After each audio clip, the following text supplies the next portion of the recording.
ডিসেম্বরের শুরুতে সামরিক শাসন জারি করায় এবার রাষ্ট্রদ্রোহ মামলায় গ্রেফতারের পথে দক্ষিণ কোরিয়ার অভিশংসিত প্রেসিডেন্ট ইউন সুক ইউল।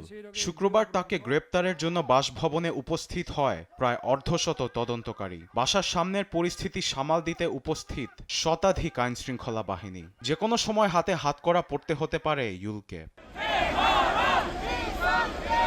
ব্রিটিশ গণমাধ্যম বিবিসি জানায়, দক্ষিণ কোরিয়ার স্থানীয় সময় শুক্রবার সকাল ৮টায় ৩০ জন তদন্তকারী ইউলকে গ্রেপ্তারের জন্য তার বাসভবনে যায়। তিনি যাতে কোথাও না পালান এর জন্য একাধিক পুলিশ ভ্যান দিয়ে তার বাসভবন ঘেরাও করে রাখে আইনশৃঙ্খলা বাহিনী। এমন সময় তদন্তকারীদের বাসভবনে প্রবেশে বাধা দেয় ইউলের নিরাপত্তা কর্মীরা। এদিকে ইউলকে গ্রেপ্তারে বাধা না দিতে অনুরোধ জানিয়েছেন বিরোধী দলীয় নেতারা, এমনটি বলছে গণমাধ্যম বিবিসি।